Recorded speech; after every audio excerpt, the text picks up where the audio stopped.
சென்னையில் நாளை 2 இடங்களில் பிரச்சாரம் செய்ய தாவேக தலைவர் விஜய்க்கு அனுமதியானது வழங்கப்பட்டிருக்கிறது. இது தொடர்பான முக்கிய செய்தியை நாம் பார்த்து வருகிறோம். கூடுதல் விவரங்களோடு இணைகிறார் எமது செய்தியாளர் சாலமன். வணக்கம். எந்தெந்த இடங்கள்ல எத்தனை மணிக்கு நாளைக்கு பிரச்சாரம் மேற்கொள்ள இருக்கிறார் விஜய்? விரிவான தகவல்களை பதிவு பண்ணுங்க.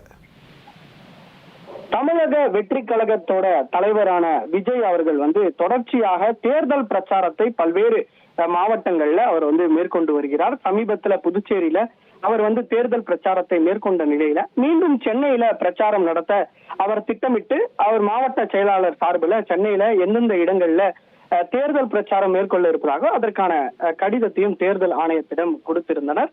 இந்த நிலையில மொத்தம் 5 இடங்கள்ல பிரச்சாரம் மேற்கொள்வதற்காக அவர்கள் அனுமதி கடிதத்தை தேர்தல் அலுவலகத்துல கொடுத்திருக்கிறார்கள்.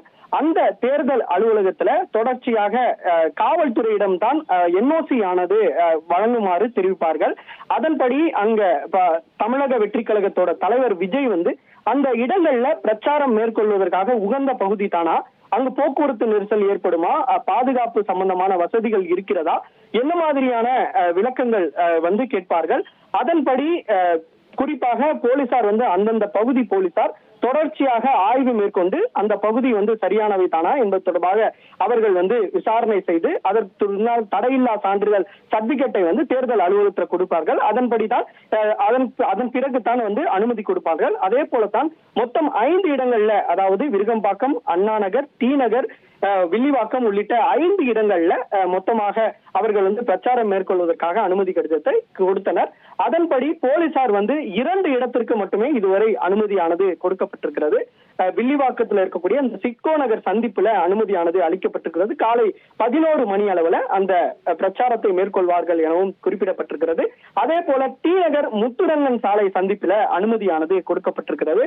அது 2 மணியிலிருந்து 6 மணி வரையில அவர்கள் அந்த தேர்தல் பிரச்சாரத்தை மேற்கொள்ளலாம் எனவும் அந்த தகவலானது தெரிவிக்கப்பட்டிருக்கு. மற்ற 3 இடங்களிலும் இதுவரை அனுமதி கொடுக்கப்படவில்லை. விருகம்பாக்கம் அந்த சட்டமன்ற தொகுதிக்கு உட்பட்ட அந்த கோயம்பேடு ஜெய்நகர் பார்க் பகுதியில போக்குவரத்து நெரிசலை காரணம் காட்டி தற்போது வரை அனுமதியானது கிடைக்கவில்லை. அது தொடர்பாக ஆலோசனையும் நடைபெற்று வருகிறது. அதே போல அசோக் நகர் நடுக்கோயில் தெரு பகுதியிலும் தற்போது வரை அனுமதியானது கொடுக்கப்படவில்லை. திருமங்கலம் டிவிகே நகர் பகுதியில போக்குவரத்து நெரிசலும் காட்டி இதுவரை அனுமதியானது மறுக்கப்பட்டிருக்கிறது.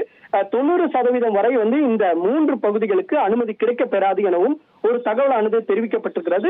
கடந்த முறை இதே போன்று தான் இந்த பிரச்சாரம் மேற்கொள்ளும் போது தாவேகா தலைவர் விஜய் அவர்கள் பிரச்சாரம் மேற்கொண்ட போது 2 தொகுதியில பிரச்சாரம் மேற்கொள்ள முடியாத நிலை தெரிவிக்கப்பட்டது. குறிப்பாக